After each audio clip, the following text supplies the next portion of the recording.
नमस्कार दोस्तों, स्वागत है आपका बुद्ध विचार चैनल में। दोस्तों, आज की यह वीडियो आपके जीवन के लिए बेहद खास है। जो जीवन हम लोग जी रहे हैं, क्या वही जीवन की असल सच्चाई है या कुछ और?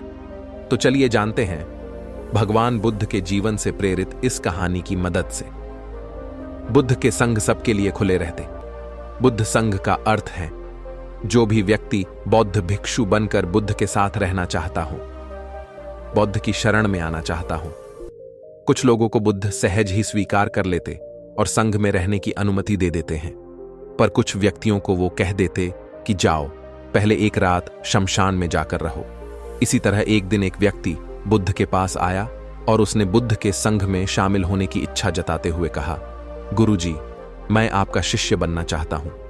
बुद्ध ने कहा, तुम्हें मेरा शिष्य बनने के लिए एक दिन पूरा शमशान में बिताना होगा और वहां तुम जो भी देखोगे, जो भी महसूस करोगे, मुझे आकर बताओगे। उसके बाद ही तुम संघ में शामिल हो पाओगे। वो व्यक्ति ये सुन घबरा गया। उसने बुद्ध से कांपती आवाज में कहा, गुरुजी, दिन में तो ठीक है, लेकिन रात में शमशान में रहना खतरनाक है। बुद्ध ने कहा, कैसा खतरा? व्यक्ति ने कहा, वहां भूत प्रेत होंगे, पकड़ और जान से मार देंगे या जीवन नर्क बना देंगे। भूत प्रेतों का खौफ उस व्यक्ति के चेहरे पर साफ दिख रहा, पर बुद्ध ने कहा, क्या तुमने भूत प्रेत देखे हैं?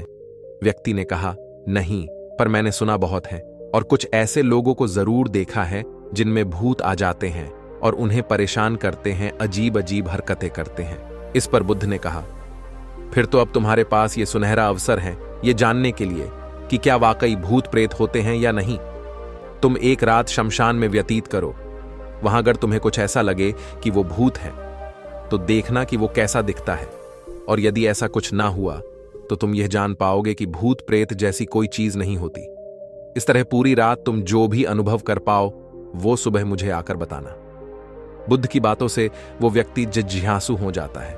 व्यक्ति बोला, ठीक है गुरुजी, मैं एक पूरा दिन और रात शमशान में गुजारूंगा। बुद्ध ने कहा, ठीक है, अभी तुम स्नान कर लो और आश्रम में जाकर भोजन करके आराम करो। कल सूर्य की पहली किरण के साथ ही शमशान पहुंच जाना। व्यक्ति के जाने के बाद बुद्ध ने अपने 4 शिष्यों से कहा कि वह व्यक्ति कल शमशान जाएगा। तुम उसके पीछे जाना और उस पर नजर रखना, पर ध्यान रहे उसे भनक भी ना लगे कि कोई उस पर नजर रख रहा है। अगले दिन सुबह होते ही वो व्यक्ति शमशान पहुंच गया। बौद्ध भिक्षु भी उस व्यक्ति का पीछा करते हुए एक जगह छुपकर उस व्यक्ति पर नजर रखने लगा। जब तक दिन था तब तक वो व्यक्ति शमशान में इधर उधर घूमता रहा। उसे कहास वैसा कुछ भी अनुभव नहीं हुआ, लेकिन जैसे जैसे सूर्यास्त के साथ अंधेरा घनाता जा रहा था, उस व्यक्ति की धड़कनें बढ़ती जा रही थीं। किसी तरह उस व्यक्ति ने पूरी रात शमशान में गुजार ही ली और सुबह होते ही वो बुद्ध के पास पहुंच गया। बुद्ध ने व्यक्ति से पूछा, बताओ, शमशान में कैसा समय व्यक्तित्व हुआ तुम्हारा? क्या अनुभव किया? क्या क्या देखा? व्यक्ति बोला, गुरुजी, जैसे ही मैं सुबह सुबह शमशान पहुंचा तो वहां कुछ घंटे बाद मुझे कुछ लोगों की भीड़ शमशान की ओर आती दिखाई पड़ी, जो एक अर्थी लिए आ रहे थे। मैंने जब उन लोगों को ध्यान से देखा तो उनमें से कुछ लोग बेहद दुखी, कुछ लोग सामान्य और कुछ लोग बेहद खुश थे। वो लोग उस मृत इंसान के बारे बोल रहे थे कि इस व्यक्ति ने बहुत अच्छे कर्म किए हैं, बहुत किस्मत वाला है। इसके बाद उस मृत बुजुर्ग के बेटे ने अपने वृद्ध पिता की चिता को अग्नि दी। अर्थी के साथ शमशान आए लोग कुछ देर वही खड़े रहे। चिता प्रचंड अग्नि की लपटों से धू धू करके जलती रही। सभी लोग मायूस खड़े जलती चिता को निहार रहे थे। जैसे जैसे चिता की अग्नि मंद बढ़ने लगी, वहां मौजूद लोग भी वहां से जाने लगे। थोड़ी देर बाद वहां 2 और अर्थी आई, जिसमें एक अर्थी किसी अमीर व्यक्ति की थी जो तरह तरह के फूलों से बहुत सजी धजी थी। उस अर्थी के आसपास बहुत से लोग भी थे। और दूसरी अर्थी एक गरीब व्यक्ति की थी जो बेहद साधारण सी थी और उसके आसपास गिने चुने ही लोग थे। अमीर व्यक्ति की चिता चंदन की लकड़ी पर जलाई गई, झलकी गरीब व्यक्ति की चिता साधारण लकड़ियों पर जलाई गई। पहले अमीर व्यक्ति की चिता को जलाया गया क्योंकि वो अमीर था। उसके बाद गरीब व्यक्ति की चिता जलाई गई। दोनों व्यक्तियों की चिताएं जब जल गई तो सभी लोग शमशान से चले गए, लेकिन मैं वहीं खड़े चिताओं को देखता रहा। अब बुद्ध ने कहा, तुमने उनकी चिताओं को देखकर क्या समझा, क्या अनुभव किया? व्यक्ति ने कहा, गुरुजी, दोनों की चिताएं समान थीं, दोनों के ही शरीर उन चिताओं में समान तरीके से ही जले। उसके बाद जैब सब कुछ जलकर राख में बदल गया, तो वो राख भी एक समान ही थी। गुरुजी, उसके बाद वहां पर एक औरत की अर्थी आई। उस औरत का पति बहुत दुखी था, फूट फूट कर रो रहा था। अर्थी के साथ शमशान में आए बाकी लोग भी बहुत दुखी थे। वो सभी उसके पति को सांत्वना दे रहे थे। हे बुद्ध गुरु, मैंने उसमें देखा कि बहुत से लोग काफी ध्यानी थे। वो ध्यान की बातें कर रहे थे। मैंने ध्यान से उनकी बातों को सुना तो वो बोल रहे थे कि अर्थी की सवारी करते हुए मृत होकर एक दिन तो सबको यहां आना ही है। जीवन हमें इंसानियत और परोपकार से जीना चाहिए, अधर्म कर्म से दूर रहना चाहिए, किसी को कभी कष्ट नहीं देना चाहिए। धन के पीछे हमेशा भागकर जो हम अपने जीवन का सुख चैन गंवा बैठते हैं और अंत में जो भी धन इकट्ठा करते हैं वो सब कुछ तो यहीं धरे का धरा रह जाता है। गुरुजी, उसके बाद शमशान में कोई अर्थी नहीं आई? इस पर बुद्ध ने पूछा कि तुम सारी रात वहां रहे तो क्या कोई भूत प्रेत तुम्हें दिखा? व्यक्ति बोला, नहीं, वहां मुझे कोई भूत प्रेत नहीं दिखा। हालांकि मन में एक डर तो था, पर सच कहूं तो पूरी रात मैं अपने आप से ही डरता रहा।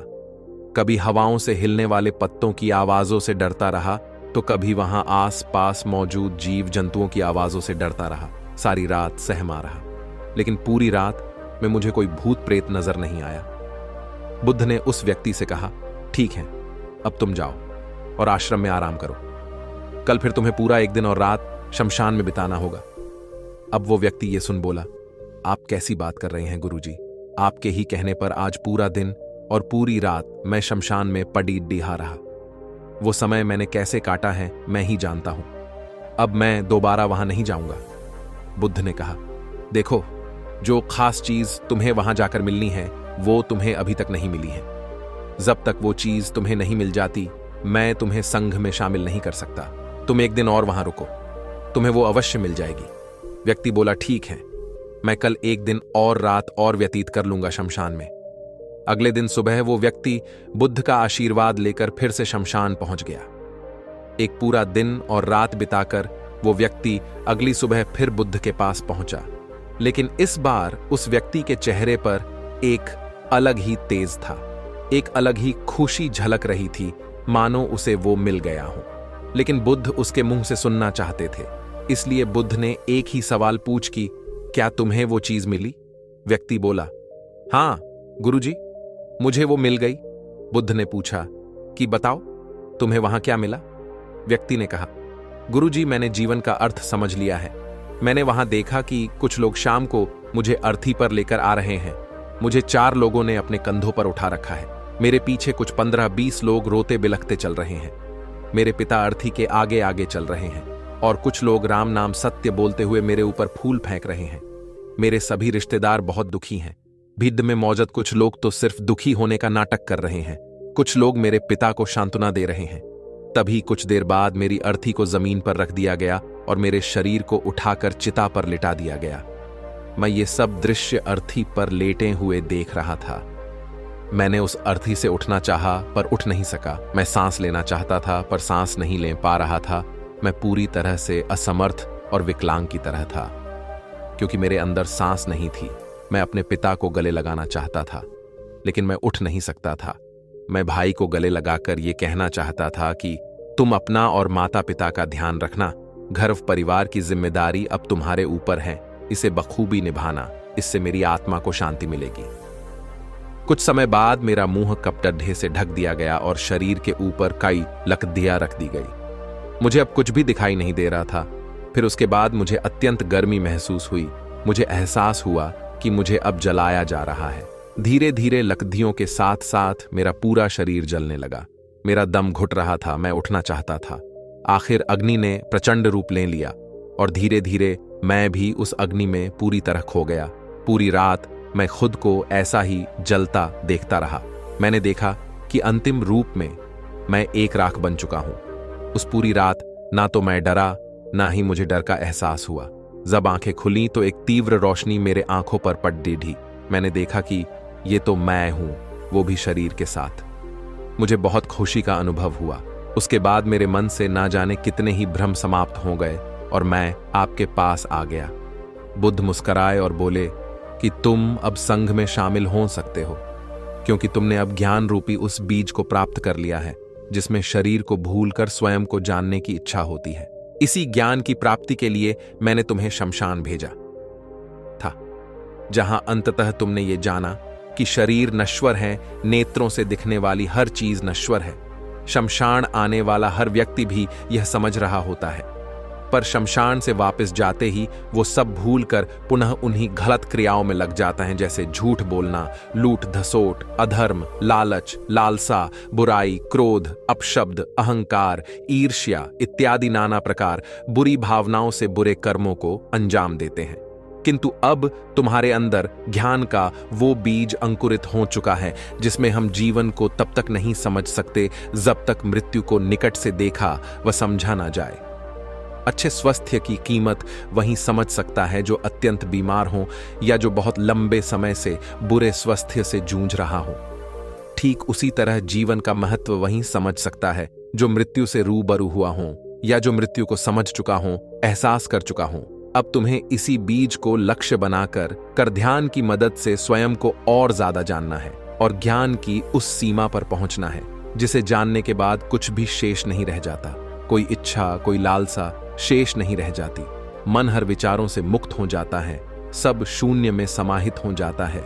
मन में जिज्ञासा का कौतूहल शांत होकर ज्ञान रूपी शांति में बदल जाता है। यहीं से परम शांति, सुख, सुकून का आनंद एवं अनुभव प्राप्त होना आरंभ होता है। तो दोस्तों, आज आपने इस जीवन का सत्य कहानी से क्या सीखा, कमेंट करके जरूर बताना। हम अपने चैनल पर जीवन बदल देने वाली ऐसी ही तमाम ज्ञान से भरी शिक्षाप्रद नैतिक कहानियां आपके लिए लाते ही रहते हैं, इसलिए चैनल को सब्सक्राइब जरूर करें। धन्यवाद।